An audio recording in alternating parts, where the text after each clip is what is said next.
Hello and welcome to this new episode of Greatest Business Minds on our digital TV channel F15 by Forbes DACH. I'm Klaus, I'm the editor-in-chief of the German-speaking edition of Forbes, and in this format, every Wednesday and Thursday at 5:30 p.m., I meet CEOs and founders, executives and entrepreneurs from the German-speaking region, but also beyond, that are somehow shaping and changing our business world. Today's guest is Aaron Levie. He's the co-founder and CEO of Box, an enterprise cloud company that was founded in 2004. And Aaron and his company have obviously benefited from this change that we're all seeing.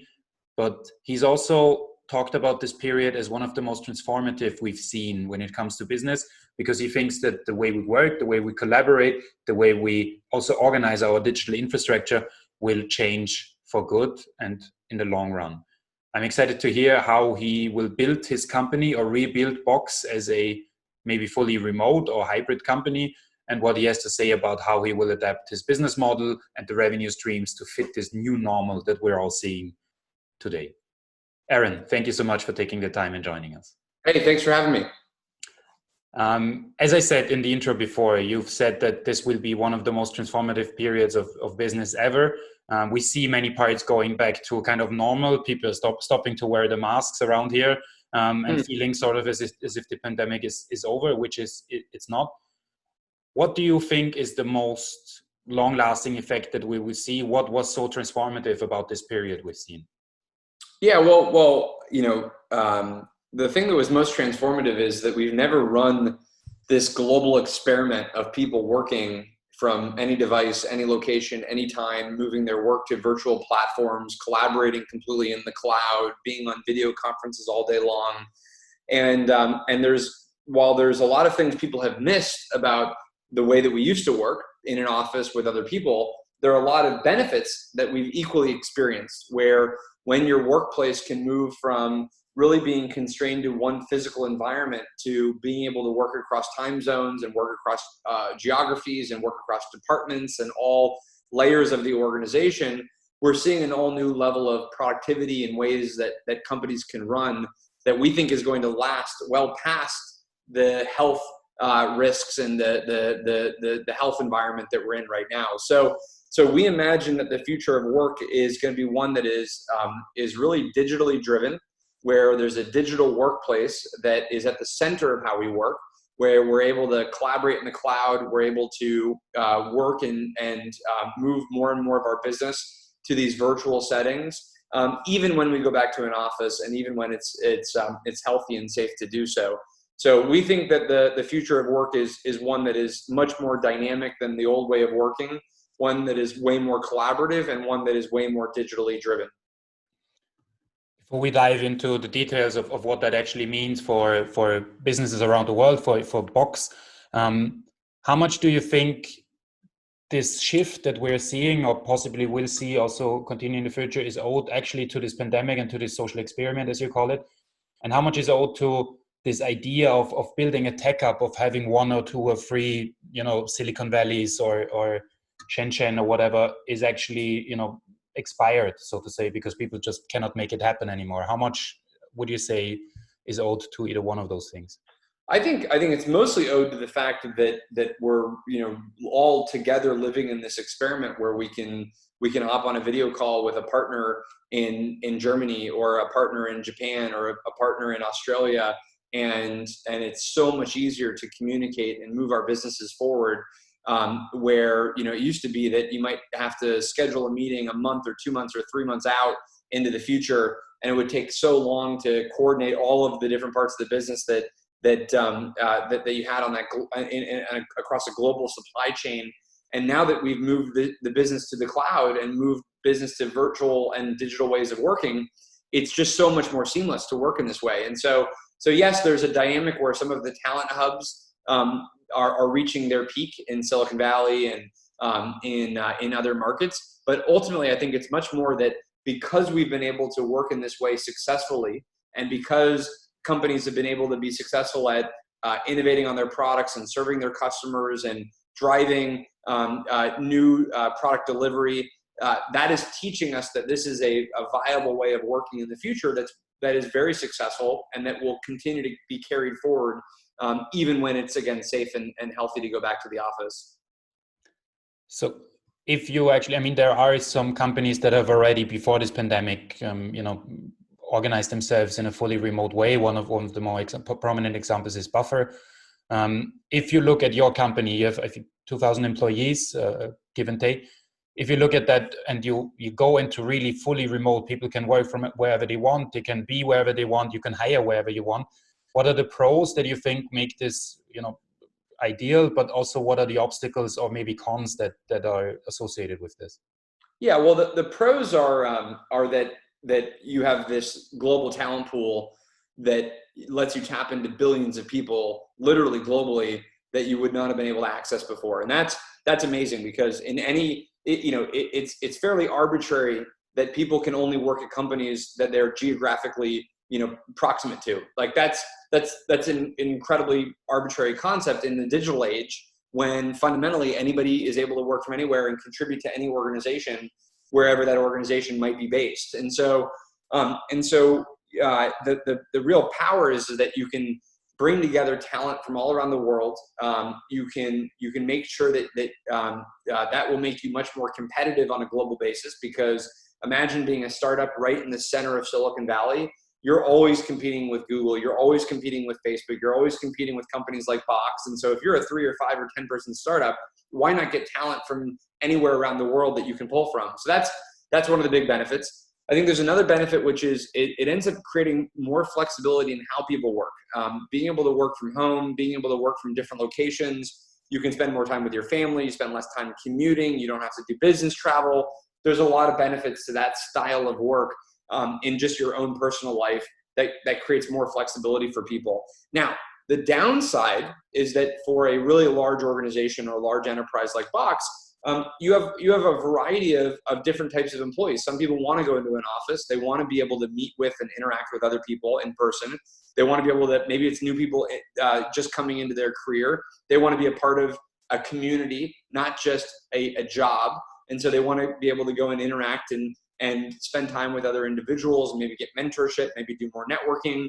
And in that context, going into an office and working out of an office hub ends up being incredibly important. And so if you imagine two poles on a spectrum, one end of the pole, or one pole, it remains exactly like it is today, where we're fully distributed, we're working fully virtually.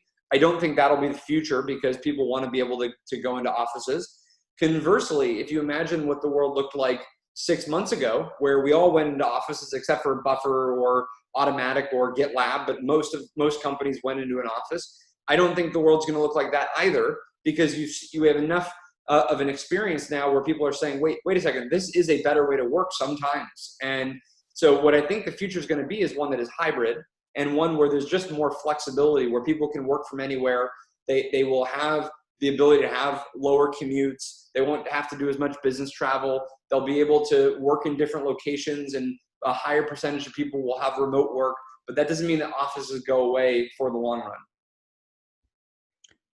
If you actually think about, sourcing internationally, technology makes it possible. As usual, regulation and the legal framework is not as quick. How do you, or what advice would you give to people who are thinking about this?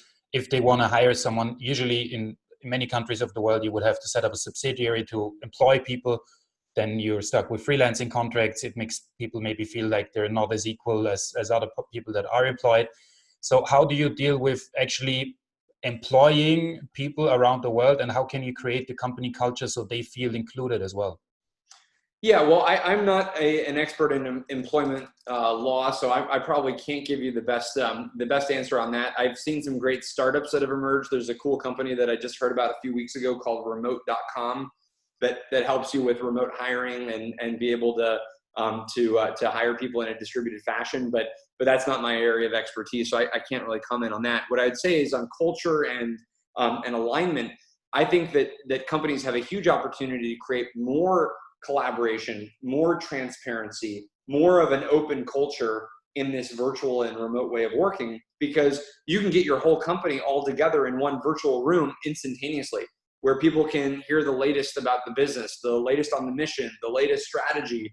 And it's very, very hard to do that in a physical office when it's just hard to communicate with people at scale. And so you end up doing it over email, or you end up doing it in an all hands meeting very irregularly. So virtual ways of working actually let you create, in some cases, again, more transparent, more open, more collaborative cultures, and it can really shift the way that you work. So I think that there's a lot of benefits to this way of working once you really have a clear culture that you're trying to create, and a core set of values that you want to be able to make sure that you maintain. And I don't think virtual ways of working or distributed ways of working are any detriment to that. One more question on this before we talk briefly about the business model and what this means for Box as well. There were some on social media and in other channels, there were some discussions of that the failure or the problem of work from home or home office is not inefficiency, but it's rather burnout. So people kind of tend to, the frontiers blur and you don't really know where the professional life ends and where the private life starts. Do you think that this is being overlooked, the mental health of employees, and how do you at Box, make sure that people don't burn out or get depressed or whatever? Yeah, I think it's a very important issue. I don't know if it's being overlooked or if if companies are spending the appropriate amount of attention on it, but it's a very critical issue. I think the idea that you're going to just sit in your apartment or your home for months and months and months without going outside and seeing other people and family, I think that can take a real toll on you.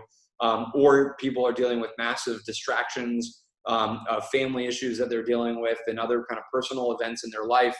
So I think this is not really just an experiment of remote work. It's an experiment of remote work during the middle of a pandemic, while you have to be quarantined, while you can't see other people. So it's a very unusual set of circumstances that we don't have any real precedent for in the history of work, at least in modern times. So I think it's very important that companies think about the mental health and the mental well-being of their employees, creating an atmosphere where people can take off the time that they need so they can have the space that they need to be able to decompress and take care of themselves personally. We offer mental health benefits and services within our company to try and support employees that, again, are having different types of issues, and they need to be able to take the time off or be able to get the space they need or get the support they need.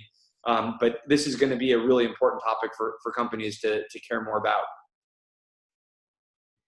Talking about, if you recently published numbers for the first quarter, it was quite positive. I think it was up 13% or 14%. But obviously the lockdowns and the shutdowns and the pandemic started towards the end of the first quarter. How much of your success was owed to changed circumstances, and how much would have happened anyways, even if Corona hadn't happened? Yeah, so we unfortunately we weren't growing at exactly the numbers that you mentioned, but we did have really good growth, and we drove much greater profitability than people anticipated. So we were very happy about that. I think the majority of the growth actually came after COVID happened, and this was really due to customers that wanted to be able to expand their deployments of Box and be able to enable more employees in their organizations to be able to securely share files and be able to collaborate and be able to work from anywhere. So this is growth that happened as a result of the move to remote work. So it's not necessarily growth that would have happened anyway in the business. And this is, the exciting thing for us at least is that, we've been at our mission for 15 years. We've been building our platform for 15 years now. And the whole strategy has been, can we enable companies to be able to work from anywhere with anyone on any device in any location?